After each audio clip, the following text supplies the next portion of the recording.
My issue is more like Locke is trying too hard to be a new chief. He's not doing very well being Locke. So I was expecting more like tactical talk.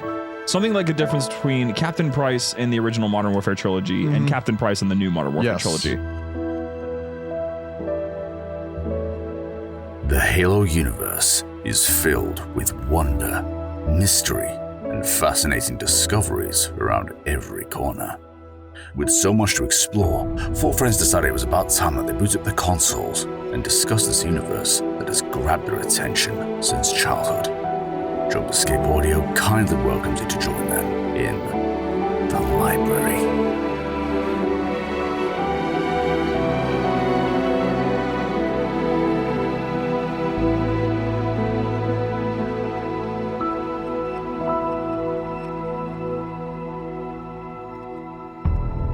Everybody, welcome back to The Library, the show where we talk about Halo lore. I'm Austin. I'm Shane. Oh, he's not here. And I'm Connor.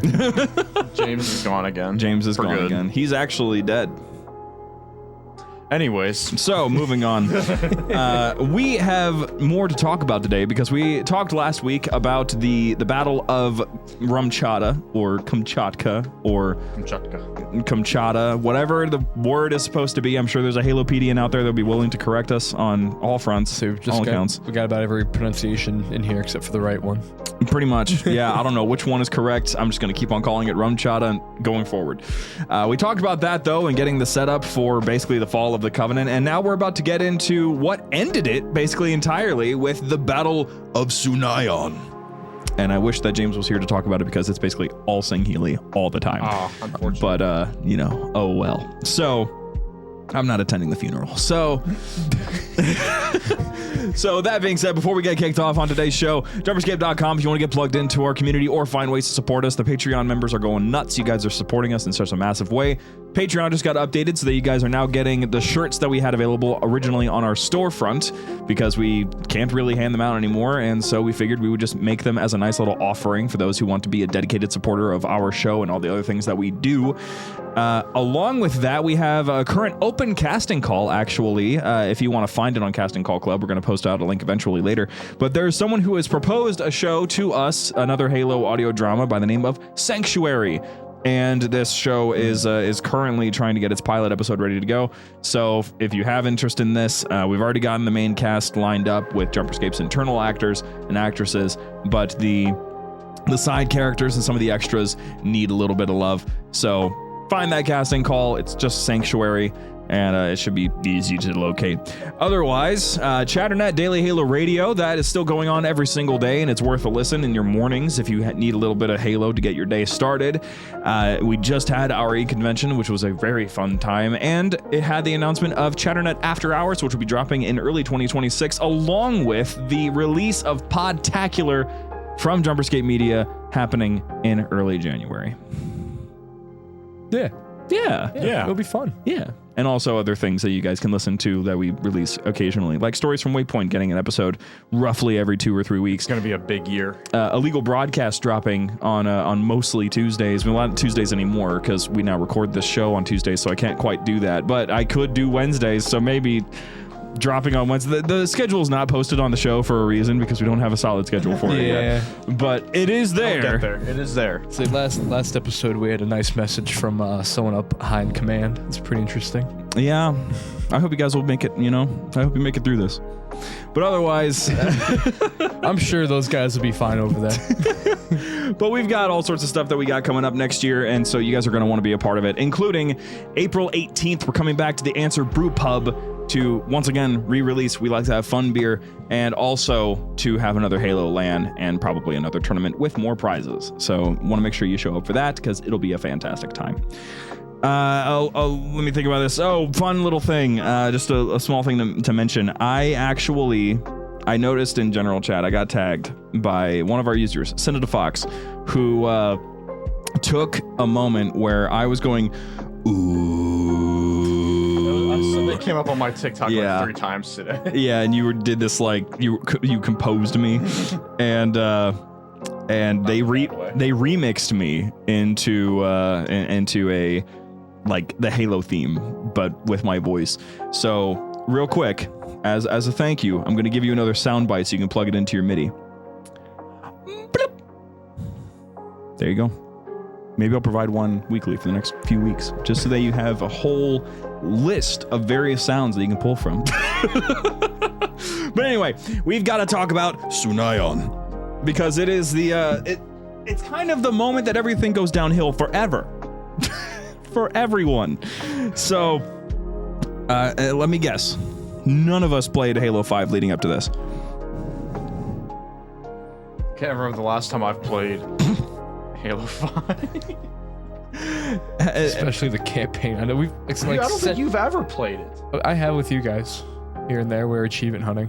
Oh, dude, if someone actually made a YTP of the library, that'd be so freaking funny. Oh my god, that'd be great. That'd be so freaking funny. That'd be great. Yeah, nope, none of us really played the campaign to get ready for this. So, oh well. But hey, it's fine. The story itself is pretty easy to recap, to be honest.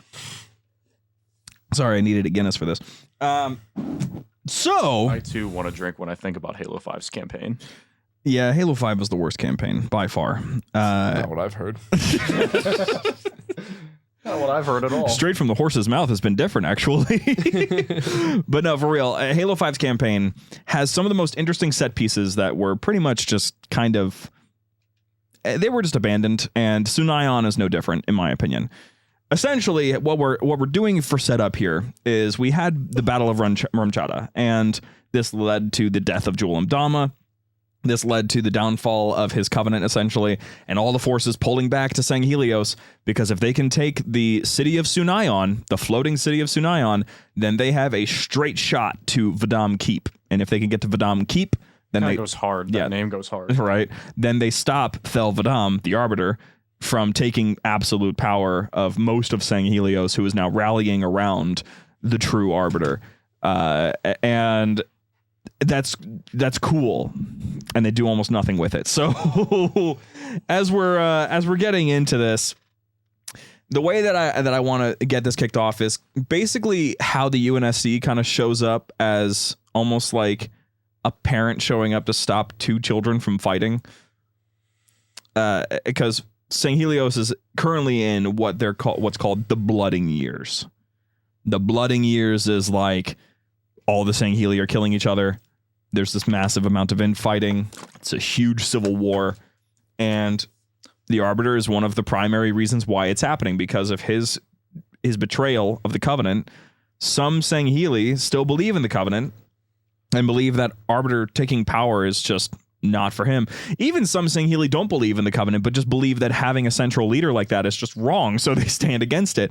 And it results in a lot of Sangheli blood all over the planet. And Sunaion is a city that, if they can take it, it has a significant strategic position on the planet. So they have to defend it. Arbiter and his Swords of Sanghelios have to defend it. So the UNSC Infinity in its entirety shows up. Now, reminder on how this goes. In Halo 4 Spartan Ops, we see very clearly just how powerful the Infinity is, because it pulls up, rams straight through a Covenant ship, and then deploys an entire fleet from its underbelly, because it can do that, and then deploys a bunch of Pelicans from its bay, filled with Spartan teams in every single one of them, and immediately establishes ground forces within minutes of arriving above Requiem. So we already know that the Infinity is well capable of handling something like this. And Halo Infinite says otherwise. Don't worry, the banished have the strongest plot armor known to man. I guess they made plot armor out of the husks of other vehicles and armor. It went down so quick. So they arrive at Sunaion. The Infinity has deployed Pelicans, it's deployed all this stuff, and they are advancing into Sunaion with the Arbiter. Fireteam Osiris with Spartan Locke, Spartan Buck, Spartan Tanaka, and Spartan Vale are all on board, and they're about to make their attack on this city, because they have to shut down anti-air turrets, they have to secure the city, they have to stop them from taking important parts around the city. This is where the mission takes place. This is where your gameplay begins. So you can probably just play through the whole mission and get a better understanding of what's going on. But the general idea is the battle is going in Arbiter's favor. One of the reasons why the Infinity is there, though, is because they're getting signatures of a Guardian underneath the surface. They just learned where the Guardian is. and they just found out that there's a Guardian on Sanghelios. Uh-oh.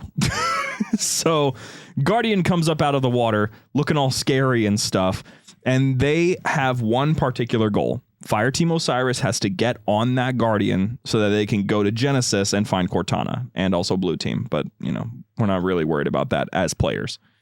So Fireteam Osiris they have this one singular task, but they're willing to help the Arbiter along the way, as it's just kind of part of the process. So they end up kind of making this push. But then, as they're making this push, it's also noted that because of the betrayal that happened, or not the betrayal, but the downfall of Jul 'Ndama's Covenant, now led by that random elite that I mentioned last week that just turned friendly if you defend him all the way up until the gate, this new Covenant is already splintering, because as soon as Jul 'Ndama died, the money promises that were made to, let's say, the Jackals were now null and void. So the Jackals no longer had pay. So they weren't really willing to fight very much. Literal space pirates not getting pay. They were probably just like, yeah, I'm out. Yeah, just, oh man, that's the guy that had all of my money on him. Oh. Blips out of existence. Yeah. Just fades into nothingness. And some of the Sangheli from the Covenant had already switched over to the Swords of Sanghelios. They already defected. And it was ultimately a very much losing battle. The place that this battle starts to change dramatically, though, is when the Prometheans show up. Because Cortana already took over the Prometheans by this point. I already talked about how during the Battle of Ramchata, they had already been controlled by Cortana. That's why we see Covenant and Prometheans fighting on the ground, is because they were allies, they were working together, and suddenly on a dime, now we're killing each other. That was not by Jul 'Ndama's mistakes or anything. That was just Cortana taking over the entirety of the domain and taking control of the Promethean network. So now we have this battle happening on Sunaion, where the Arbiter and Fireteam Osiris and all these elites have to work together to take on the Prometheans. They have to fight through city buildings that are plummeting down into the water below. They have to do their best to take out the Warden Eternal, who shows up himself to spout even more, which, you know, that's battle 1 of 14, I think, is the amount of Wardens you have to fight. Warden Eternal is a very, very uninteresting bad guy. Connor, have you ever fought Warden Eternal in Halo 5, like Warzone and all that? Big dude with the sword. Big orange guy. Big orange guy with the sword. Yeah, that's... Yeah, he was also part of the... we also fought him to get an achievement he's as a well. Piece of is what he is. Warden Eternal has entered the battlefield. Oh my god. Oh, I forgot. You were part of that 4-man achievement, right? Yeah. I think the achievement that we were trying to get that day was we were trying to get a double assassination on 2 copies of Warden during a battle. Sounds awful. Actually, to be clear, the co-op brothers, me and Bryant, we were goated at this. We did it first try. Of course you guys did. But you guys were in the lobby, so you didn't care. Mm-hmm. We did all the work for you. Thanks for the achievement. Yeah, thanks for the achievement. I was there for mental support. It was real cool to watch. I still have the clip because it was really cool. But Warden in general is just not an entertaining fight. And even during that moment where he's standing up against them, he's not saying anything we haven't heard already. We've already heard all the stuff about how much Cortana is important and how much like we have to be concerned about all the stuff that she's going to do. And you're not going to go to Genesis, all this stuff, right? So we kill him because he can't stop us, really. And Fireteam Osiris, after defeating Warden Eternal, now the Guardian is showing signs of about to leave, like it's about to get out of the system. Uh-oh, Spaghetti-O. So now, that's a big problem because the Guardians, fun fact, just before they teleport, they emit a giant EMP. The EMP is strong enough to take out everything else, just not Spartan armor, for one reason or another. I'm not entirely sure why, but I'm guessing it's just Mjolnir armor has this defense mechanism. It's been said before that it's EMP proof. I don't completely buy it because some children on a random planet were able to shut down all of Blue Team's armor. We're not going to worry about that. But anyway, regardless, this means, of course, we have to outrun the Guardian leaving. Because if the Guardian leaves, then everything goes out the window. We're not going to Genesis. We're going to be stuck in the water. Infinity might be out of range and might be fine, but we don't have any certainty. So what we have to do is now get Fireteam Osiris on this Guardian. So Palmer pulls up in a Pelican to pick up Fireteam Osiris. For some reason, Halsey is in the passenger seat. I don't know why she's there, other than for maybe plot convenience and like drama. I don't know why she's there. I've thought about it a lot. I can't think of any valid reason why she wouldn't be somewhere safe, away from harm. But instead, we have a whole scene of Palmer basically gaslighting Halsey. And being like, open your eyes, Doc, you're missing the fun, while they're like flying through all this battle. So the Pelican is approaching the Guardian when a Banshee swoops in from the enemy Covenant and hits it with a Banshee bomb. Now, we all know how this goes. Either the Pelican is invulnerable, or it can take exactly one Banshee bomb before going down. In this case, it's one Banshee bomb. So Pelican starts going down, and Palmer manages to get the Pelican over the Guardian, and Fireteam Osiris is able to deploy off the back of it after there's some quirky, funny one-liners from Buck, and Oh my god, that's all. That's a lot of what Halo 5 is. It's a lot of one-liners. It's really funny because like they did the thing that I don't quite appreciate about the way that the story is written is that they use the most stereotypical stuff that I would expect from like a B movie. Like the start of this battle, the start of the Battle Sunaion has Fireteam Osiris recognizing that what they're about to get into. The city is under siege. There's explosions everywhere, fighting all over the ground everywhere. And Buck has already been informed that, if they get through this, that he buys the drinks, because that's a reference back to the first scene in the game. And he crouches down and is like, if we make it through this, I'll buy the whole damn bar. And I'm like, that's not funny. That's not cool. That's just a line. They thought they were cooking with that line. They're like, oh, this is going to be great. And then later, because Locke has already saved Buck once already, Buck almost flies out the back of this Pelican, and Locke catches him, and they're holding forearms and all that. And he's like, that's two. And Buck's like, oh, we're counting now? It's so bad. It's like, come on. It's so bad. It's so bad. I'm not a fan of the writing in Halo 5, and I'm very outspoken about that. So the writing is just much left to be desired. And the only cool part in the campaign for me happens immediately after the Guardian leaves, which when the Guardian leaves, it happens. The EMP erupts and Pelicans start going down everywhere. Halsey, she's on that Pelican, and this Pelican starts going down towards the water. Of course, Palmer lands it or whatever somewhere off screen, and everything else just starts shutting down, which is pretty awesome because the Arbiter now can use this to his advantage. And it has this epic moment where basically Arbiter makes one last war cry saying, hunt down the last of the Covenant, make it so that they're no longer on this planet, essentially. And then we never see him again. I was since we're already like in two different perspectives, I was kind of like, first time playing, I was like, oh, are we about to play as the Arbiter for a whole mission or two? No. You play as like almost everyone else but the Arbiter and Master Chief. He drops a line, like one of the lines of all time. And then he is not necessary in the story. He'll show up in the final cutscene though. Don't worry. And not say anything. I think he says at least one thing. The last cutscene he's in, when Chief and Locke are getting off the Pelican, yeah, he doesn't say anything. Oh, it's very underwhelming. Just like Halo 5. Yeah, there's a YouTuber that I used to watch. He when he first started playing, the Halo games in like mid-COVID, like mid-COVID, when everyone was on lockdown. His name was like DB Geek or something like that.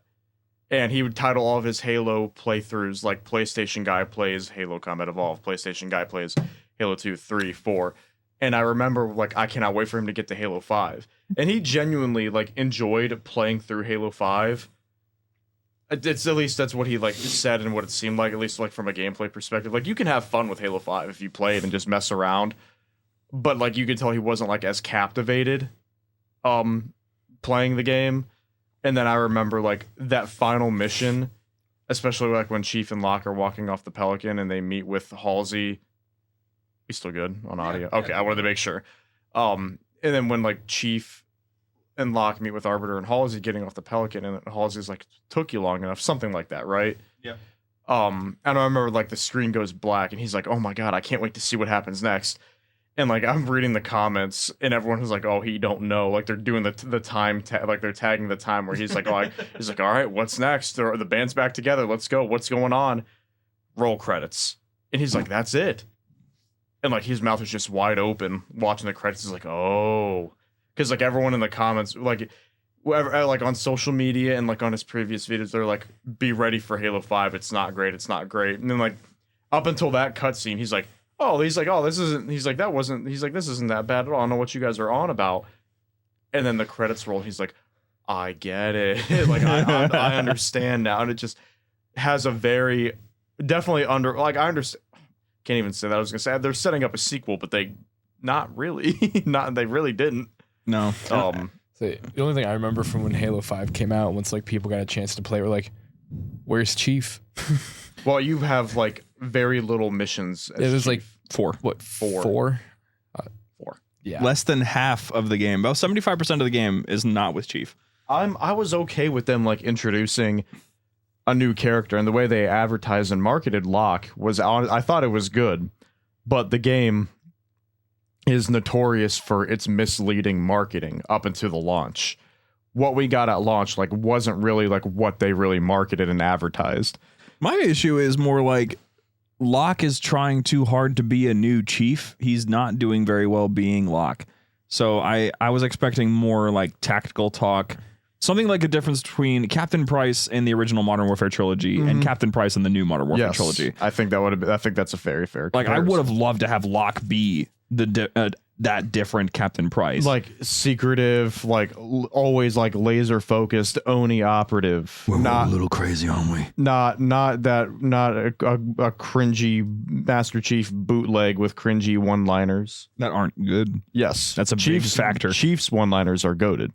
To this day. To this day. There was To this day. people keep on talking about all the stuff that Steve said to them at the event, and I'm like, I know this guy just has a talk track in his head that he knows what'll excite fans, and he has no idea about anything else. So if Because anyone ever comes up to him at any given point, hey, say something to the mic for us. And I need a weapon. yep. Every time he defaults to that one, it's his favorite line. And at one point, I think someone posted on Twitter saying, like, I'll never forget what Steve said to me. He wanted to hold my plasma rifle. And he was like, I need this. Do you know why? And he's like, why? And I go, because I need a weapon. And I'm like, that's really funny, Steve. Do you know anything else? I know that's great. Love you. Perfect. Love your work. But what else you got for me? I know that he remembers a whole lot of Halo 4. He loved Halo 4. He loved Halo 4. He loved Halo 4 a lot. Those lines were phenomenal. Because what was his reasoning? Just because he got to work really, really close with Jen Taylor. He actually got to be Master Chief. He got to actually be in the suit. Mocap, yeah. Yeah, he got to do the mocap. He got to do everything. And like in that scene where Cortana and Chief say goodbye to each other for the last time. That's him and Jen Taylor. That is genuinely him and Jen Taylor right. actually face to face. Yes. Of course, they have like another body double who came in, and like he's really Master Chief's body because he's doing the body acting for Chief for a while now. But he did get to do that, so like that was fantastic. And Halo 5 for that reason has a lot of moments that are somewhat like this, where there's some nice, sweet moments like Halsey and John being reunited finally at the very end of the game. Mom. And this Sunaion battle, honestly, is one of the... I see why they used it as the E3 trailer, because the Battle of Sunaion is genuinely one of the most beautiful set pieces in the entire game. And I hold to it very tightly that I think Halo 5 should have taken place almost entirely on Sanghelios, because all of the moments that were happening on Sanghelios were awesome. Yeah, they did that. That's not even like, yeah, they did that's where they did the gameplay reveal trailer for Halo 5. Yep. And I remember watching E3 like the year, like going into release for Halo 5. And I was a little excited. I was a little bummed that they doubled down on the art style after how much criticism it got in Halo 4. It threw me off, and I know a lot of Halo fans were a little bit confused as to why. Like, we said we didn't like the art style you guys were going in, and you doubled down on it. Didn't really make sense. And they're like, oh, here's some classic weapons in the original art style. I can kind of understand it because they did it. It might have been just the art style. They should have done it for a lot of other things, but the mentality that we wanted 343 to entertain, like us as a group, not Halo fans, us as a group, we wanted them to take their mistakes and improve off of them, not 180. So the fact that Halo 5 had the same art style as Halo 4 was actually exactly what we wanted. It was just they didn't adjust in the right ways. So they didn't look, it still didn't look right because they didn't really do much to it. But like, let's say with like characters like Spartan Palmer and Lasky, instead of being like, yeah, let's give them some adjustments and throw them back in Halo 5. No, they just sidelined them. And that was one of my bigger gripes about Halo 5 is just like they spent so much time building up Lasky for like in Halo 4 and on Forward Unto Dawn, just for him to kind of take a back seat in Halo 5, and then in Halo Infinite he's only present via audio logs. Big problem. Yeah, big problem. And there's so many in Halo Infinite. There's so many good characters that I'm okay with Locke being a mainline character, not the main character, but I'm okay with him being like a mainline character with Chief. He just has to be written properly. And when Halo Infinite got announced, that was one of the first things that I was like, I'm excited about, because it looked like they were really, really taking all the criticisms from Halo 5 and building off of it pretty well. I'm like, I'm excited to see what they do with Locke. And he just becomes a trophy piece. Yeah. That's why Hyperius wears his helmet as arm decoration. Yeah. Love you, Staten, but oh my gosh. It's been, for anyone who's been paying attention to the story enough, you know that just off the vibe, it seemed like for the last 10 years, something happened in the plan that just fell through. And they didn't know what they were doing for a while there. Like way too hard, and they can't. It's too something late. Got confused. Yeah. So I'm hoping in this new era that we're entering into with Halo Studios, basically having entirely new crew members, some very few members from 343 still around, and basically a whole new team working on this. Then that means that we get some more set pieces like Sunaion, except I get to actually experience them a little bit longer, because after that battle ends, and Arbiter releases that battle cry and says, yes, let's finish off the Covenant. Let's do this together. And then I'm back to playing as Osiris. It didn't feel right. And it still doesn't feel right. So no. I'm hoping that we get more moments like this where I was thinking that the theory that people had, including us, about Halo Infinite having like mini campaigns that explore different aspects of lore from the perspective of a gameplay moment. I loved that idea. I would love that to be a thing, because Unreal Engine is inevitably easier to work with. I'm guessing that's what's happening, given how they're working on multiple projects when they could hardly pump out one. Yeah. When it came to Halo Infinite. And now they're working on multiple all at once. And I'm guessing either they got more confident or they're more over their heads than they ever have been. So we're going to have to see what happens. So scary. They have to really, really lock it in for these next few games. I'm confident that they're going to do a Halo 2 and Halo 3 in Unreal Engine. I'm very, very confident that's probably some of the things that they're working on. And then probably like, I want to say like a multiplayer only title, but it makes me wonder if they're going to do like if they're going to be working on like the next chapter, like that continues the story of Chief. I've got a feeling, because we're going to be waiting a long while, if not. I've got a feeling that Xbox Game Showcase next year is going to be one to watch. I would imagine so, yeah. Like, they're not going to just show more of Halo Campaign Evolved. They're going to show this is what's coming up next for Halo Fest Halo. as well as something to watch. Oh, Halo Fest is going to be crazy. Yeah, there's going to be... I'm hard-pressed to believe that there isn't going to be something at Halo Fest about their next few projects. I'd imagine that's probably... If they're working on a Halo 2 or 3 Unreal Engine remake, I'd imagine that's what's going to be revealed there. And if we go there and we see, like, you know, the boosts that you guys saw that were blocked off for Campaign Evolved, everyone's like, what is that? Are we what yeah. If we see that, you know something's up. I mean, I feel like they're not going to do it because people are going to know. Maybe because we when we walked in, we saw those. They didn't tell us what was in there. To me, it looked like, I thought they added the escape rooms that they had at Outpost Discovery. That would have been cool. That's what it looked like to me. I think it was Installation 00. He put it on Twitter, and I'm looking at that. I'm zooming in. I'm like, that looks like the crappy escape room we did at Outpost Discovery in 2019. That's what it looked like to me. A JumperScape teaser? What do you mean a teaser? What like get Tarkov Season 2 and then make a teaser for it that can play somewhere or something like that? Because I don't think I can reasonably do that. Reasonably. You still can. I've gotta keep on working on season 2. It's so many ideas floating through my head, man. But what are we planning on for the event? Stuff. Things. Right now, it's Stuff more and like things. The community corner went so well at Halo WC. So basically, the conversation right now is, okay, so do you want us to come back for Halo Fest? Is this still a conversation that's happening? Did you like what we did? How can we adjust from there? How can we do it better? The conversation is going from there, and we'll have to see what happens when December comes around, because I don't think we'll have anything really to say about it until much later. If not, we still intend on wanting to go. Just as we'll go. Well, yeah, just as fans, we intend on being there because it's going to be insane. It'll be like with 2024, how we were there, but then it was basically just like do a live episode of the library out on the Sky Bridge, hang out and interact with folks as much as possible. Walk around with our recognizable uniforms and such, that sort of thing. Make it so we still have a presence. It just wouldn't be at a booth like it was at Community Corner, which thank you again for making Community Corner so fantastic for those of you who did attend. It was a wonderful time. And to any of our new PlayStation friends, I want to make this clear. Don't be dissuaded from trying Halo 5 if it ever comes to your platform.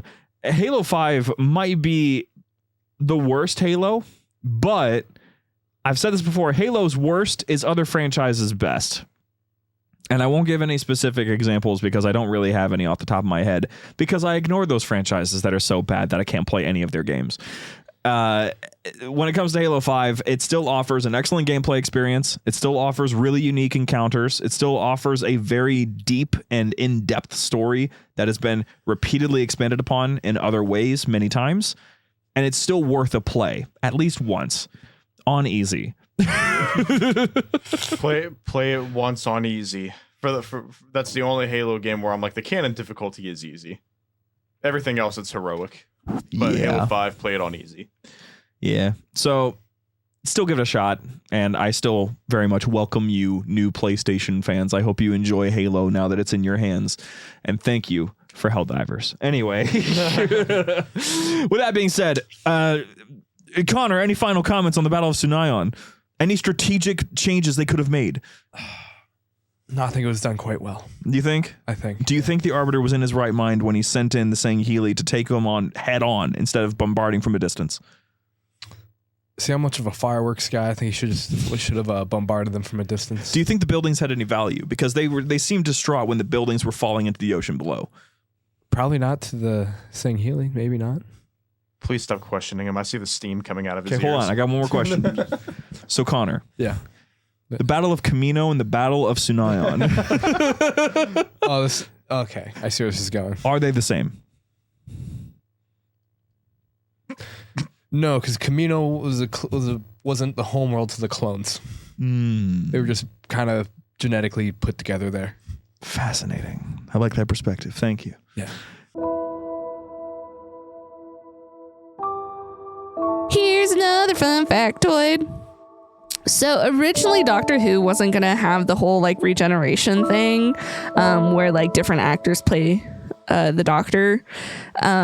Like that just wasn't a concept. They just kind of came up with it because the first Doctor was towards the older side and chronically ill, and they didn't want the show just to end randomly if something were to happen to him.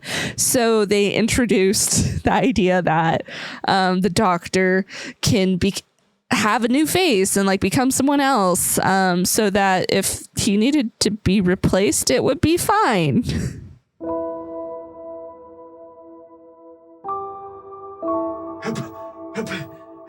Please. Oh, please. Patreon. Patron.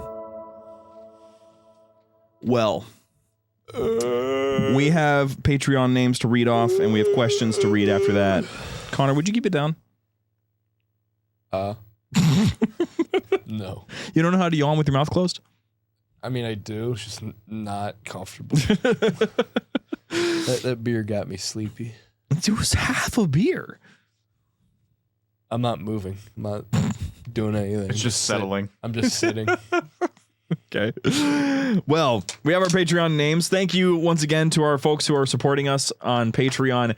You guys have been helping a lot. And also those who have been supporting us via our coffee. I don't usually promote it very often because on the website, JumperScape.com, you can find it there on our support page. Oh, I forgot about our coffee. Yeah, but there are some people who've been sending us stuff on coffee, and I can really much appreciate that because it goes directly into the things that we work on. And right now, it's helping fund basically anything that we do at Halo Fest. So I can very much appreciate you guys on that. ko-fi.com/JumperScape. Patreon, though, you guys are still our backbone. You're still our bread and butter. We're still finding ways to figure out how to make it so that your support is more valuable. So thank you for working with us on that. And coming up soon, stay tuned because we're gonna have the Library Halo Lorecast YouTube channel evolving a little bit, thanks to support. More centralized, streamlined Halo lore videos to get you prepped for the episodes of the library.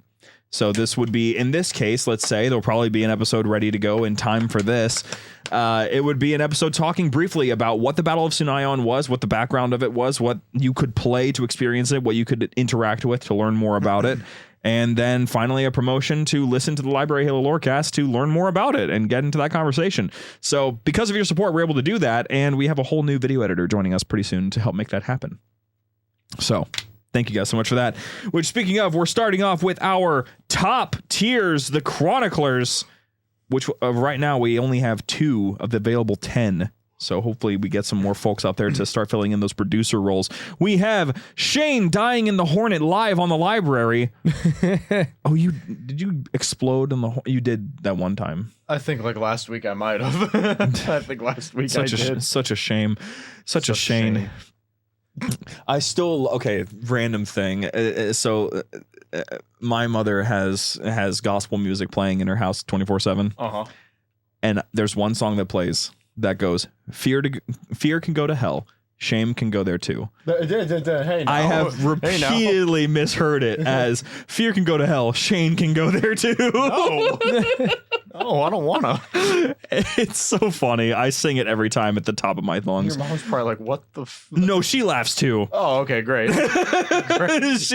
She was not ready for me to drop that. So she's yeah. Sunaion Esports Dark Solid 42, Return of the One, the Only. Big ambush. Yeah. Kool-Aid man. Certified MTIO shill the library, but Shane is going on his yearly internship at the North Pole. He's not short. Here's the thing. 2 out of the 4 hosts on this show are objectively tall.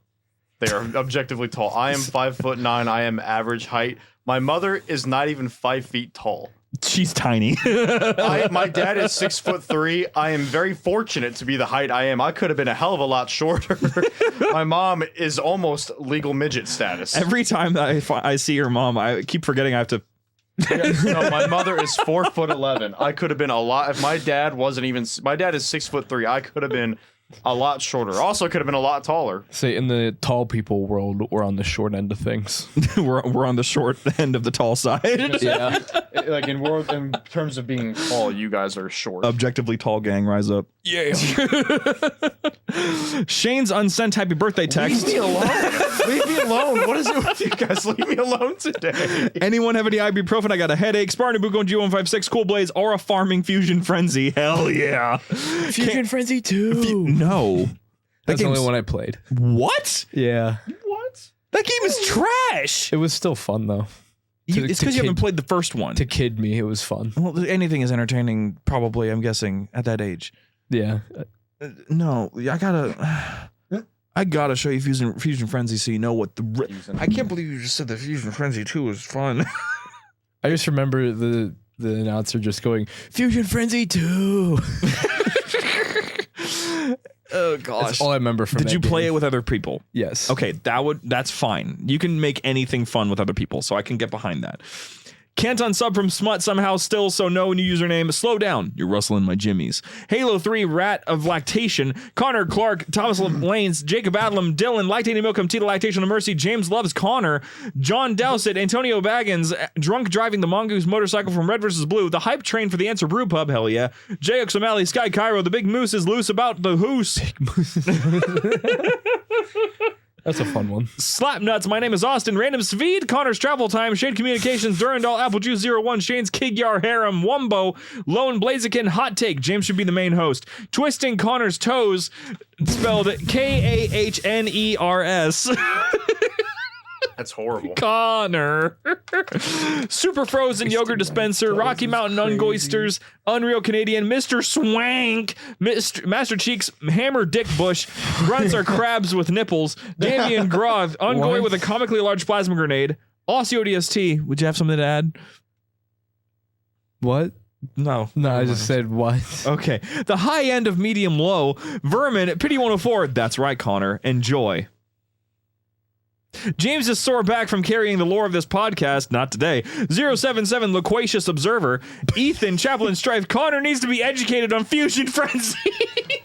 That's probably the fastest one we've seen. Said that. That's quick. That is the fastest one we've seen. That's quick. If there's any encouragement that I could give for people to at least sub to the $1 tier on Patreon, it's to do shit like that. That has got to be a record. That is easily a record. That was like seconds. That was seconds on that one. Zeta Lactation, Tika Vatamai, Girl Dad Sam, 6 to 7 domesticated raccoons in your mom's house. No. How about just 6? Sure. Okay. I triggered a buddy of mine real bad last night. What'd You know you who it is. You know who it is. I'm sure I do, but what'd you do? I You just just kept saying I just kept saying it. and it became a whole rant about life. That's amazing. It was great. I had to mute myself.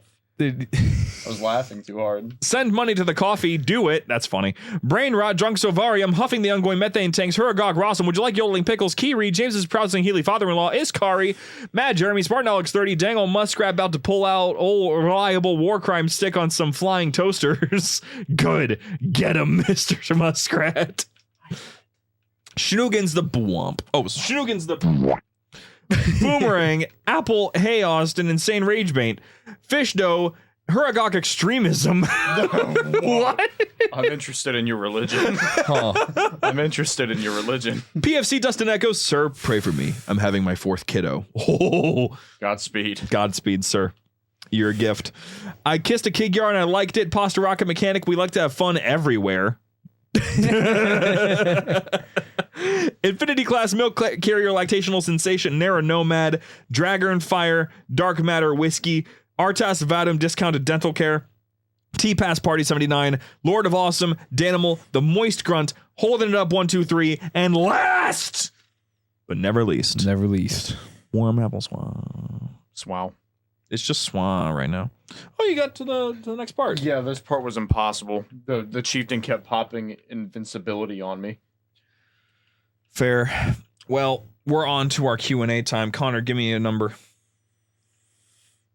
12. Oh my gosh. Okay. Yeah, I feel like we've had some short ones recently. I can understand that. And we even skipped it once. We did do that. So we got to make up for it. I can appreciate that. Big logic. numbers today. Let's do it. First question from Halo is Fun based. Asks, you have to choose to frame for a crime and then publicly execute one of the other show hosts. Which one and what crime? What? I don't know if I want to answer that. You have to frame someone for a crime and then publicly execute one of the other show who hosts. would it be? So what crime would you see? James is getting slimed for money laundering. Bryant, tax evasion. He said one host. Yeah, he was a former host. He didn't say former host. He said host. Quit that could mean avoiding anyone. the confrontation. Pick me or Connor. Fine. What crimes are we committing to you? I could go on for hours for you. Connor for reckless op. Without context, Connor for disruption of the U.S. Postal Service. What is the context? Is there? You don't need to know. Oh, can I know when we're off? Air? Yeah. Okay. I have to know. Do I already know this or no? You should. Yeah, you were there. This was like 10 years ago. I was. It wasn't the postal service. It was a local newspaper.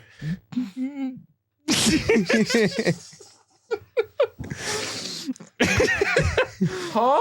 Anyway, next question. Why don't I know? Shane. Let's wrap this up so I can figure this out. I want to say Shane for. Oh man. Oh boy. What I want to do? Honestly, the money laundering one could apply. I'm not gonna. Wait. I don't know what you're talking about. What? I'm not gonna incriminate myself. Manslaughter. Wow. All right. Who? I don't know. Manslaughter doesn't necessarily mean you killed someone directly. It kind of does. It just means it wasn't intentional. No, you fully meant to do it. No, it's murder. That's murder. That's not manslaughter by definition is killing someone, but not doing it on purpose. Yeah, like dropping a quarter off the Empire State Building. And killing somebody. That's manslaughter. If it's on purpose, that's straight up murder. All right, mass manslaughter. He didn't mean to wreck your car into a crowd. I don't like this. You're that dude in that commercial where a car goes flipping into somebody having a picnic. Oh my God. Next question. Master Beef asks, if the UNSC had a melee weapon in Halo, what would it be? The cut machete from Halo Combat Evolved. What do you mean? There was a machete in CE. Yeah, I wanted that. Oh boy, what This guy doesn't think about any melee weapons other than one. A UNSC version, just a big hammer. It's not a gravity. It was just a giant hammer. See, a big staff. See, as much as I was wanting to go that route, I think it'd be fun if they like unearthed some old like claymores. Some ancient. That's not a melee weapon. Yeah, it it's a is. sword. The Claymore. I was thinking. Listen, Modern Warfare, the Claymore. Cod brain. God brain. I'll throw you guys a bit of a curveball. Let's give the UNSC a bit of a Lancer. A Lancer? Oh my gosh. Gears. Yeah, I know what you're talking about. Give him a. Which version? The original. Oh, dude, the retro. Lancer? Yeah. The retro, the one with the Yeah. bayonet. That Yeah. thing's awesome. Yeah. Retro Lancer. Give a Spartan a bayonet, you'll have a whole room of dead bodies. I think I'm surprised it hasn't been done. Well, it has been done. Halo 5's done it. They have some weapons that have bayonets for the Covenant and Banished and all that, but they did They have do it in Halo 5. They did, yeah, but that's Multiplayer like only. multiplayer weapons Yeah. that they couldn't actually get the customization A down. battle rifle with an energy bayonet was crazy. That was wild. Mr. Horace Heresy is asking, let's say you were booze cruising High Charity. Would you try to do stunts with it? Duh. Yes. I would try to drift around moons. You kidding me? I'm going through them. I'm hitting a wall. Like, I'm spinning it on its axis. if it's sitting straight up, I'm just gonna. Say I'm doing a 360 vertically. I can move in 3 dimensions in space. You think I'm not? how good are the shields? I don't. Actually, pretty darn good. Going through moons. No, not yet, Steve. Not yet. Mr. Horace Heresy is back again asking, had a wild thought today. Do you think the Mystery Gang, Scooby-Doo, would be able to defeat the Gravemind? In the case you think they could, how? No. There's no. Yes, they can. Dude, what is wrong with you? Yes, they can. Absolutely. Defeating a grave mine. As a diehard, true fan of Scooby-Doo who understands most things about the lore, not nearly as much as my wife, though. They have no cosmic powers behind them. It depends if Shaggy wants to show off 3% of his power. Shaggy is the joke. You guys don't understand. They do have cosmic power. There is Shaggy. I forgot. Shaggy is just a Shaggy joke. memes. Shaggy is just a joke. He's not actually like that. Scooby is a direct canon, direct descendant of freaking Cthulhu. He is a direct descendant of That Cthulhu. explains why he can talk. Yes. Never question why a dog is speaking. No one ever wonders that in Scooby-Doo. He's just able to... Look, rats. Did the dog just speak? No. No. Like, what do you mean, man? Have you guys seen the horror short of Scooby-Doo speaking? Velma questioning it. Y'all see how that turned out? Have you seen that? I've seen it. Is that a Meat Canyon thing? No, It is not. It was. no. It was very Meat Canyon vibe. Yeah. I feel like I have seen it. Just I need to see it again. kept noticing. Yeah, that sounds This about being right. my most flawed reality yet, and it's like It's the new crappy Velma show. reboot that Yeah. they made a few years back. Yeah, dude. Scooby is genuinely just one of the most powerful beings on the planet in the galaxy, and he's just held back because Shaggy's an idiot and he likes to eat food. So like Scooby could 100% just one tap Gravemind, calling it. Infection just wouldn't work on him. And if he managed to infect Scooby, Scooby's intelligence would just wipe out Gravemind. Just Where do you learn this? well, first of all, you marry someone who knows way too much about it, and then you just don't question where she gets it from. I'm questioning where she gets this from. It's usually in the movies, and the movies really... Did you know that there's an entire space battle that happens where the Scooby-Doo gang fights with the band Kiss to take down demons? Yeah, they've got Toon Scooby-Doo powers was on their Fortnite side. before Fortnite. I was cannot Fortnite. lie to you. The Kiss special of Scooby-Doo is one of the most goated things on the I was planet. more of a Hex It's- Girls type of yeah, guy. Hex I Girls. mean, is better. everyone is, but no, Kiss. That entire special is fire. The animation for no reason goes insane. We're gonna talk about the WWE crossover. When John Cena shows up and his actual theme song plays, is one of the funniest things that's ever I happened. remember staying home sick one day and it was on, and I'm like, I probably could have made it to school, but I wanted to see. Don't do truancy, kids. Don't do it. I just today picked up Scooby-Doo and Batman, There's so many Scooby-Doo crossovers, it's insane. which makes it so that everything The that IP happens in for Scooby-Doo is canon, by the the way. IP for Scooby-Doo is like so broad. They make annual movies. Although one of the most recent ones did a really dumb thing because they had the original cast and everything, but they made it so that like the reveal was Daphne has always been the leader of the gang. No, it's been Fred. It's always been Fred, and you can always tell. the reboot that everyone hated. No, not that. Oh. This was one of those like direct to DVD movies that they've been doing every year. And for some reason, like Fred's like, "What do you mean? You've always been the leader." Like, no, she hasn't. You've been Fred. You're the one that's like, "All right, gang, let's go to the malt shop every episode." All right, gang, let's split up, gang. Let's split up, gang. Me and Daphne will take the basement. The concept, like Everyone else, I don't care what you guys. the concept that they were pushing was that Daphne's the problem solver. I never even thought about that. All right, gang. Me and Daphne will go upstairs in the spare bedroom. Everyone else can just go wander off and do whatever. Oh, they they want. lean into that. Like Zombie Island, they totally lean into that. 100%. And Velma and Shaggy don't- totally got something Don't going forget on. about the Scooby-Doo movie from the early 2000s. They call him Shaggy for a reason. The amount I rewatched a few clips of the Scooby-Doo movie on Spooky Island. The amount. That was I think that was supposed to be an adult movie. It was. Oh, here's It had to be. Here's the thing. It was a kid and adult movie because a lot of the jokes for a kid. Whoosh, Yeah, they But an definitely adult- pulled back big time. But for like an adult, they'll see a lot of these jokes and be like, okay, like an adult could genuinely watch that movie and get entertained by it while their kid is sitting there like in their Scooby-Doo PJs, and an adult could get a kick out of it. Yeah. I'm Yeah. a big Scooby-Doo fan, and I haven't even realized it. So, next question comes from Schnoogans the Redacted, asking, "What did you have for lunch?" Chick-fil-A. Ham sandwich. Are you for real? Yeah. I had Chick-fil-A. Oh my god, we should get married. He already is married. Yeah. And I'm monogamous, so sorry. It's okay. But like, come back to me like 50 years from now, maybe. No, you're past your prime.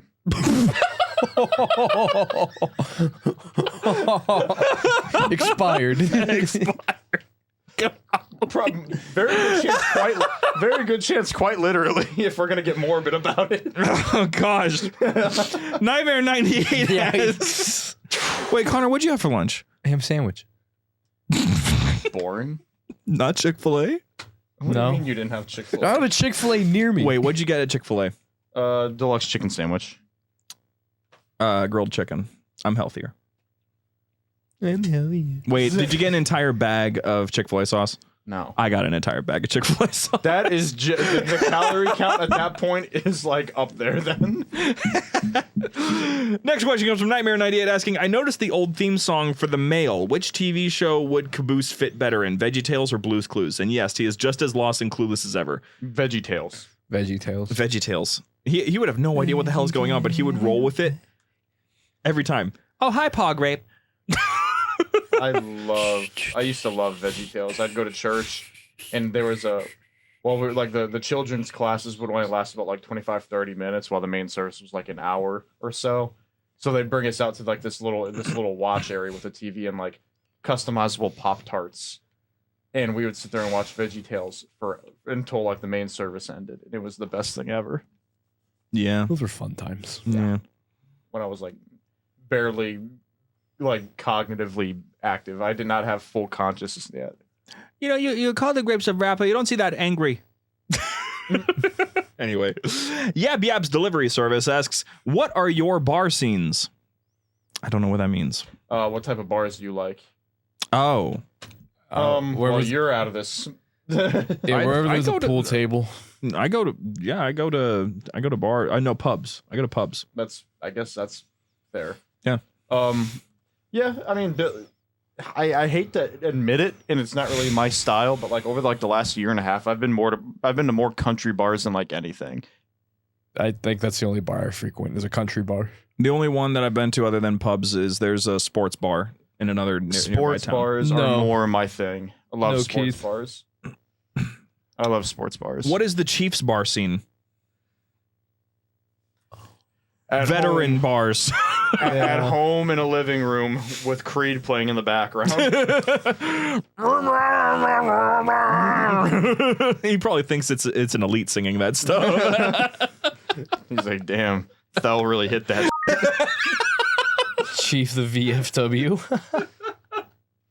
It's just Chief in like just a white tank top, ripped jeans with a Miller Lite in his hand. Like, you can't see him crying when Creed comes on, but you just see a tear go down his neck. One of the most interesting fan stories I've ever read was My Neighbor is a Spartan. Would kind of recommend reading that one. He also asks, what's the Grave Mines bar scene? What everyone else is having. Yeah. Where the most people are for obvious reasons. All right. Next question comes from Cortana's Harvested Melons asking, Whoa. Who wins? Kevin McAllister with 3 hours of prep time versus Sergeant Johnson. Realistically, Johnson still wins. I don't know about that. Kevin McAllister's got some tricks up his sleeve. I get it. Here's the thing. It's funny to say Kevin, but Johnson wins. The Wet Bandits were dumb. After seeing a Family Guy like clip, including Home Alone. Just so you guys know, I have a tarantula. Now there are no witnesses. Literally, I'm saying the Wet Bandits were just dumb. The doorknob was kind of hot, so I just stopped touching it. There's some ice on the steps going to the basement, so I guess let's just not go down there. Kevin comes around just so you guys know, I have a tarantula. Yeah, no. Johnson wins. All right. Fat Batman is next asking, not a question, but say something positive about the sequel trilogy. Connor has to say two things because I know he really doesn't like them. I'm not doing it. There is several good things you could say about the sequel trilogy. It visually looks good, and some of the choreography is great. Poe Dameron. Yeah, Poe Dameron is good. I don't like how they made the lightsabers like feel heavy. Yeah, that was a little odd. It looked like they were carrying like actual swords, but I'm not going to talk about what I didn't like because I'll be here for a long time. Yep. But just one thing you do like. That's why I'm stopping at one thing I didn't like. I think The Force Awakens was a good setup for a sequel trilogy. Yeah, but what did you like about it? That. Just the fact that it was all right? I think the movie... I'm not going to call it a great movie, but I genuinely thought like when Force Awakens came, I'm like... It gave me good hope that the next few movies were going to be good. What was one thing about it that made you think that? It's more of a Force Unleashed kind of guy. Force Unleashed. Give him a TV show, damn it. I guess I liked how it felt like there wasn't, and I feel bad because I like Daisy Ridley as an actor, but for The Force Awakens, it felt like throughout the course of the movie there was kind of a back and forth between. Shut up. Every part of this. I felt like it went back and forth between her and Finn a lot, and I just thought like I felt like it told somewhat of an original story while also paying homage to like the original movies as well. No, they straight up copied them. No, you can't. That's boring. You can't copy and paste it. That's boring. Because then if they did that, you'd be complaining about how they lacked originality. You would. There's You'll find a reason to complain about it. So many. What's this next question? Yap Yap's delivery service asks, after Halo CE, Chief needed to protect and get Cortana to Earth, right? Did he in the beginning of Halo 2? How long did he spend on Earth in Halo 2? He never even touched the ground until the Covenant showed up. He was not there for very long. He basically just got back to the station when they did that award ceremony. Yep. Anyway, I won't count that one, Connor. Don't worry. Thank you. I appreciate it. Spinus Iridia asks, question for Austin. I won't count this one, Connor. That's fine. Why is it weird that Cortana is quote-unquote naked under her bodysuit when a bunch of other AIs, such as Roland, have actual clothes on, which would also imply there's something underneath? Just curious. That is a very good question, and I actually appreciate that you're thinking of it that way. Well, you see, because it would be sort of like taking... It's when you change anything. Why do you need to change it? What's the problem? What are we changing? Well, we're putting a bodysuit on Cortana. Okay, why wasn't the bodysuit there before? Well, obviously because she's naked, I guess. But she wasn't naked. But the implication is that now they're putting a bodysuit on her because she always has been, but she isn't. But she is because the bodysuit is there now. But she hasn't never been, but she is. That's why I don't like it. That's why I don't like it. It's just what whoever designed the AI, it's what they wanted. If Roland... And actually, it's the choice of the AI what they look like. That's why Cortana picked them. Cortana picked. Did she choose to look like? She chose to look like Halsey. She chose to take on her face. She chose to look the way that she did. The canon reason is because she wanted to basically be able to command the attention of anyone else in the room, and by looking sort of provocative, that was like part of that. I think that we need to go back to it though, because I really, really like the idea that she considers her mind to be as beautiful as whatever her physical form could look like. So she wears her mind on her body. I've always liked that. But by making, I understand. Okay. Thank you. I didn't know if you were going to acknowledge it. I understand. Okay. I didn't know if you were going to acknowledge it. But by making it so that she, like, if Roland was the same way, if he was clothed, like, let's say like we already saw an AI broken down to its baseline, which was Governor Sloan in Halo 5. We saw him deconstruct himself and turn himself so basic that he basically was just a model, like just a male model character with no clothing, nothing like that, just shattered and broken. If Roland was like that, if he was like Cortana, and then they suddenly put that flight suit on him later, I'd be like, okay, so he's been naked the entire time. No matter that I didn't see any genitalia, we're implying here that he's been not wearing clothes this whole time. But with Cortana, we haven't seen genitalia. We haven't seen anything that would be implying that she has been naked the entire time. Only the fact that they're just basically her body is hanging loose, so to say. But there are, in fact, outfits that do that. So, like, it's nothing that I would say. Like, I think the sheer concept of putting the bodysuit on her now makes it so that it's much more obvious of what's going on with her design when we go back to the previous games. Because when I see Halo 2 Anniversary and she has a bodysuit, and then I go to Halo 4, I'm like, oh, she's just not wearing anything. And people will lean into that and be all like, oh, she's either super hot or it's super gross that we think of her that way.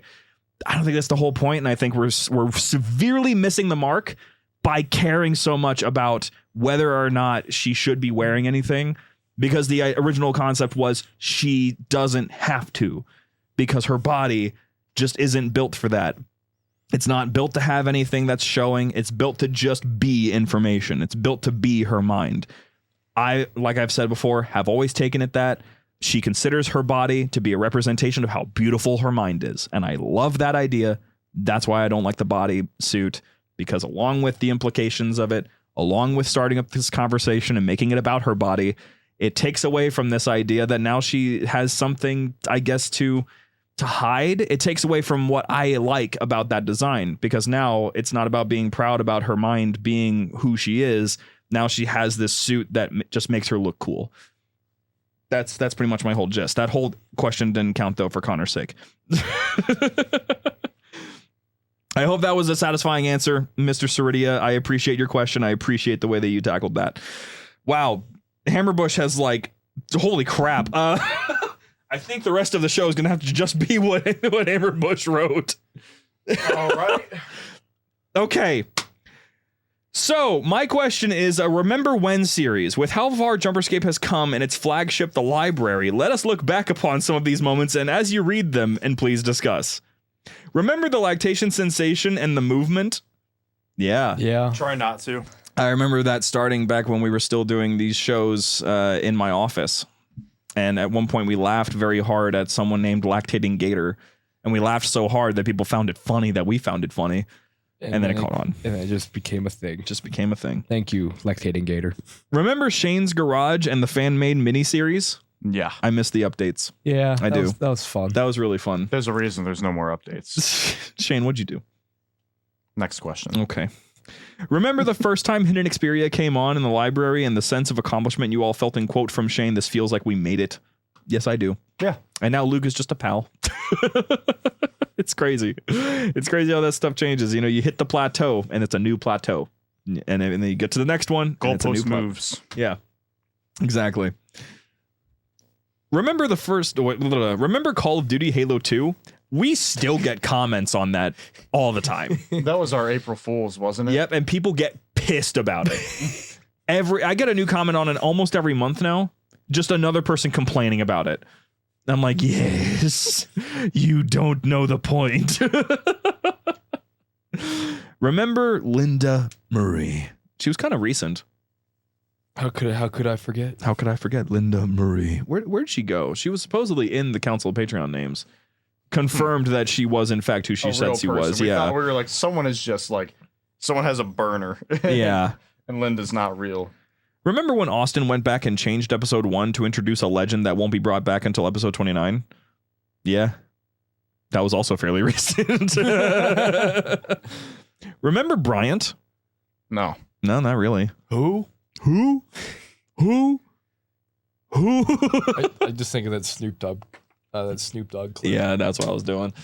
And I remember. Yes, I do. I remember. Remember Get On the Podcast? No. What? What is he talking about? Get on what? Well, a podcast of some sort. Yeah. I don't know which podcast. He just says the podcast. This one, I remember getting on this one back on April 20th, or uploading first April 20th, sitting down to record it for the first time in mid-February. I remember February getting on 2023. this one too. It's for talking about getting on stuff. Remember the split episodes? Yeah, that was rough. We've been working hard to figure out the format for this show, and the split episodes I think is genuinely one of the worst ones, one of the worst eras. That is getting caught up on the mic, and someone's going to complain about it. Like when we were doing, because if you remember, we would upload the lore on Tuesday and the community episodes on Thursday. Oh my goodness. Okay. Yeah. I was like, I'm sitting thinking, I'm like, this is how we've always done it. I'm like, no, it's not. Yeah, No, and it's not. the episodes have been updated now so that you can just go and listen to the entire thing. And they've always been complete on YouTube, which has been funny. But, you know, not a fan of that format. I like the format we've got right now. I can't wait for just the next evolution of this set. That's the only thing I'm really thinking about right now. Remember your first HCS while doing the library? Yeah, I It's do. gonna be hard to forget. And now for you guys, your first HCS while doing the library was 2024. Mine was 2023. And I remember 2023 being a year that it was very, I forget a lot of it because so much didn't happen. It was such a downgrade from 2022 when it comes to Halo WC. And I remember walking around and being like, I'm just a fraud. Because I had a podcast and I had Halo shitposts and stuff, but like, that was all that I was known for. So I was getting introduced to content creators who were just very skeptical of me. There were those who said this day would never come. What have they to say now? Halo 2. Anyway, next question. Remember HCS the next year and getting to see your community come together / the jumper car? Okay, so you're talking about 2024 then. Wow, yeah, that's crazy. Jumper car was fun. Jumper car was awesome. I never got to see new jumper car. He didn't get to bring it out. Oh well. No. HCS last year was great. We were blessed with some very, very fortunate Seattle weather. It was crazy that we signed stuff for the first time. Yeah, people coming up and asking like to sign stuff, take pictures. I'm like, It was kind of wild. Mm-hmm. But honestly, just had a great time meeting a bunch of people. It was great. Yep, it was a good year, and this year was similarly fantastic. I for those who were there, you'll know how fun the conversation was when we all stepped out of that restaurant and we were up on that like what second or third floor landing and just talking for like an hour after we said goodbye 5 times. That was a good time. That was really fun. The words that you guys all said to me, I still very much remember. Remember the Dawn prank in the Discord? You mean April Fool's 2024? Yeah, of course I remember it. That was a great time. I remember looking at my phone and just going, Who are you people? That was so painful. I'm never doing it again. I loved it, but I could not revert people back to their nicknames. So for like a bit there, everyone had their original, because like everyone had their names changed by a bot, but I could not use the bot to revert the names. So I had to manually go in, which at the time wasn't so bad because there was only 700 members, but I had to go through every single member and reset all of them. And I did that in one night. Your boy was cooking and continues to this day. Remember the yodeling pickle? It's still in here. Oh, excuse me. It's still in here. I'm not bringing it out because it's currently covered in stuff. Remember when Shane used to say F you every time Dustin/default was announced for Patreon? I do remember that. Why'd you stop? Did you make up? I guess so. Okay. I'm glad to hear it. They made each other like, oh, yeah, not so bad. Because I remember Dustin was like, it's on site. But then it wasn't. Remember the first Connor for Dick Hammerbush? Yeah, that was episode... Wow. I want I'm to say impressed if you actually know this, because I don't. I went back and I started categorizing them because you really did this out of nowhere. Like the first episode you were on, 30, you like fully on. You heard the name and you laughed a little bit. Episode 31, you went, yeah, like just a little bit under your breath. And then by the second time you did it, you went, yeah. And you've done that ever since for no reason. It's so freaking fun. Others feel free to add in some if you're missing any of your favorite moments or something you'd like them to discuss. Well, let me think about some of my favorite moments here. In relation to the library specifically, the first time that this set was built, I remember this feeling like a change. Yeah, no, this is up there because we got to be on camera for the first time and we were all nervous. I guess the first time we all got together to do this in person, because like we used to do it through Audacity. Yeah, because from home. I was living in Texas when we started this. Yeah. Oh my God, that's so wild. Someone said, remember Austin's solo episode and how good it was? The Didact episode? I do remember that. That was a fun time. I talked for 45 minutes about Didact and somehow it wasn't boring. I think my memorable moment was when we switched to live. I'm like, oh, I'm really going to have to pull back on some of my jokes. Yeah, because we were kind of just talking back and forth about when are we ready to do this? Because I still remember doing this show pre-recorded. Some of those, my favorite set that we've ever had, we only did it once. And I cannot lie to you, it was my absolute favorite. I don't know why, but just the vibes of that day were something different.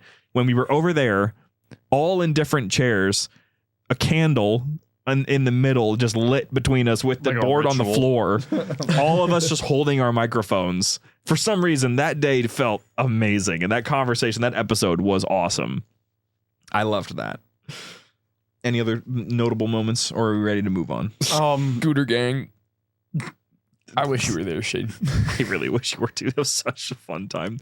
I guess getting picked up by Pfeiffer and Kyle at the airport last year at HCS. Like we got out of the airport, we're all tired. We're like, come on, let's go. We just want to get to where we need to be. And Kyle Kyle pulls up in the jumper mobile, and Pfeiffer pulls up in his Halo style Jeep.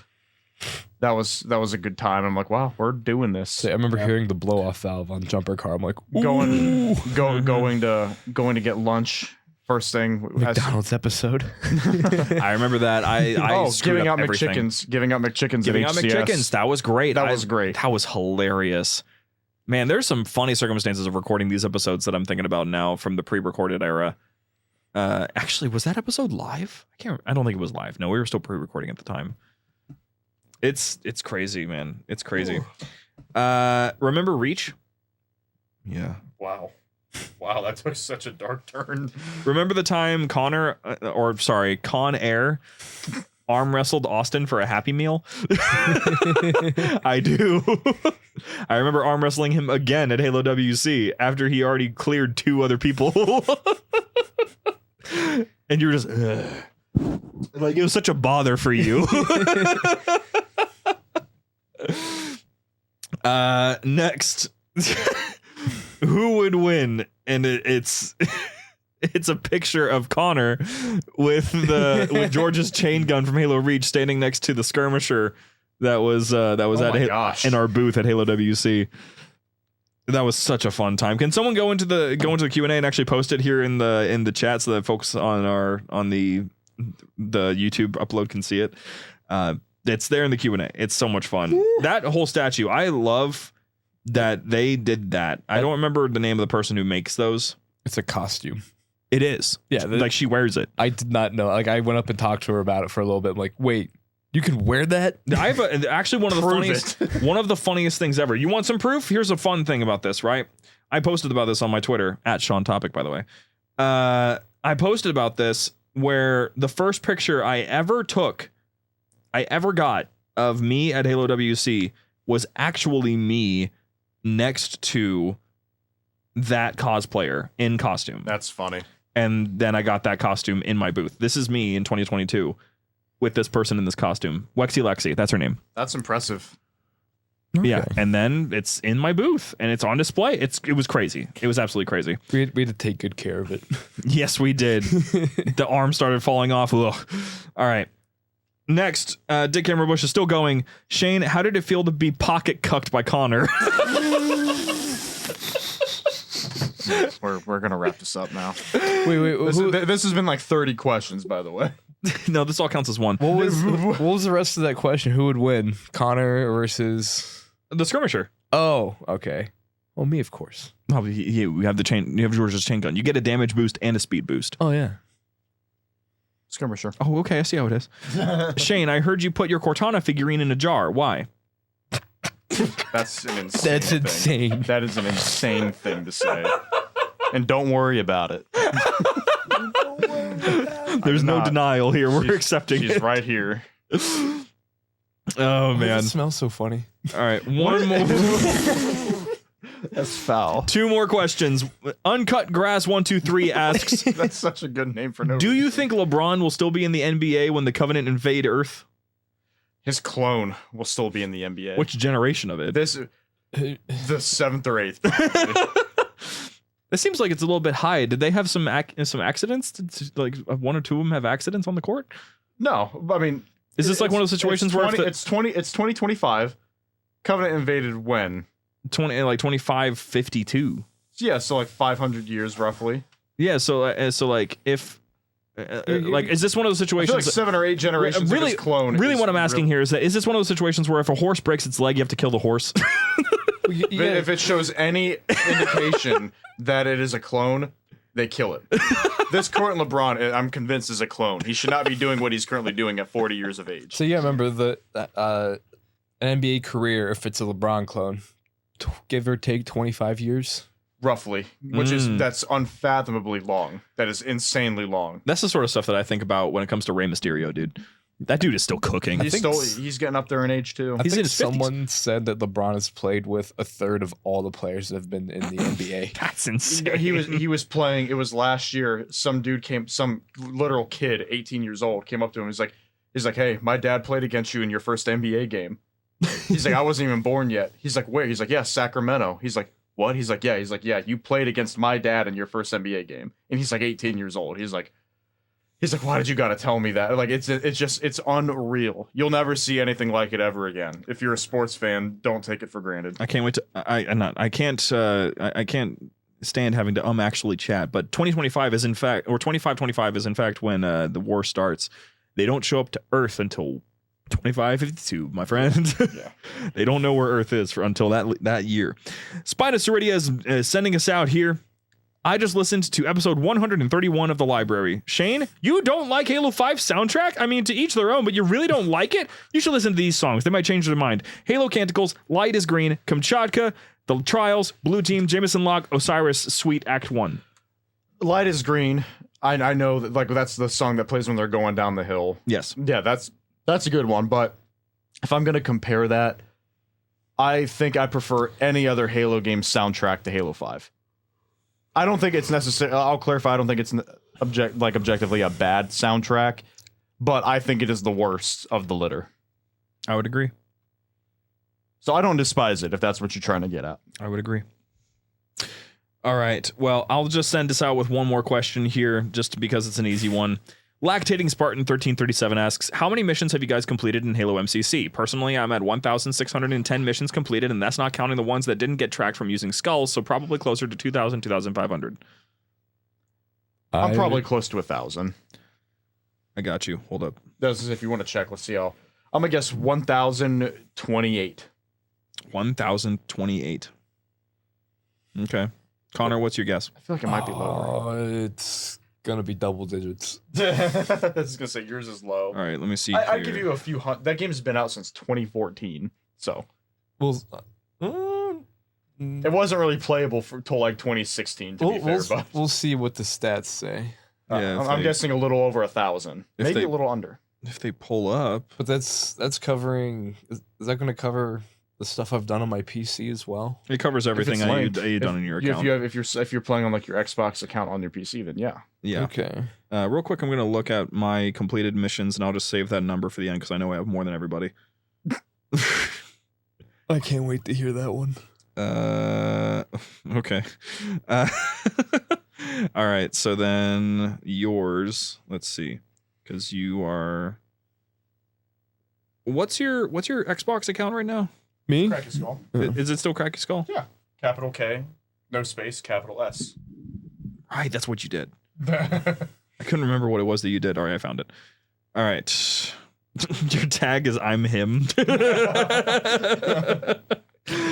did I do that? I don't know. I don't know when I did that. You have played 547 campaign missions. But the ones with skulls don't get tracked, right? I think War.gg tracks all of them.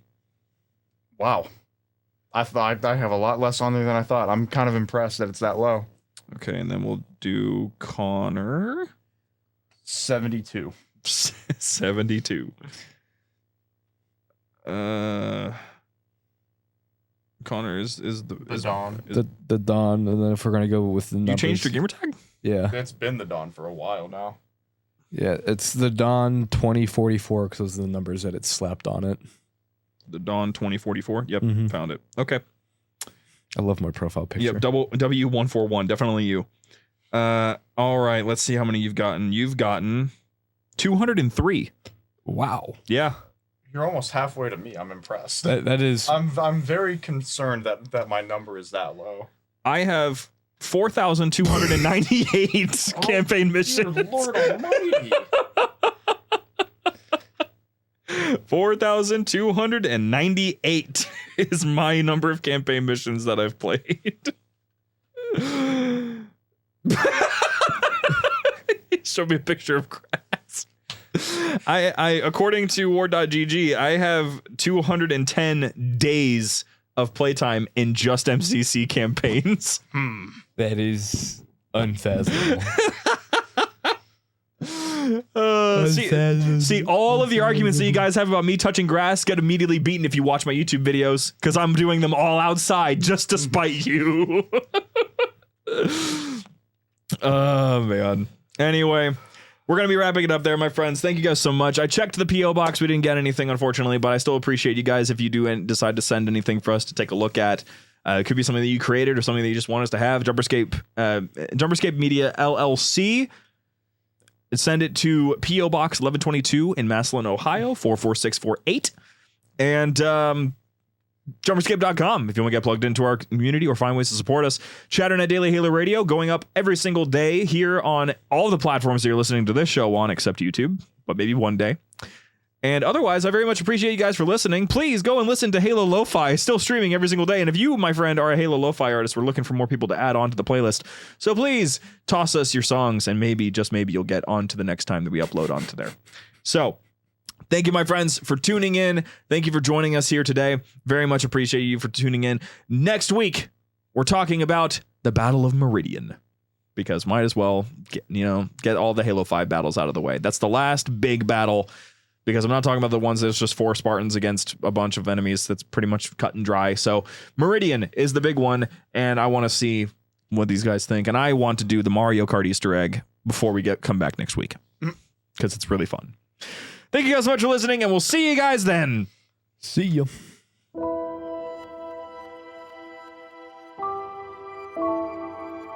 The library was produced and published by JumperScape Audio. Funding was provided by our fantastic patrons on Patreon. If you enjoy the show and wish to support JumperScape's future projects or get some sweet benefits, join our Patreon at patreon.com/JumperScape or become part of this truly special community at discord.gg/JumperScape. Thank you for your listenership, and we hope you enjoyed.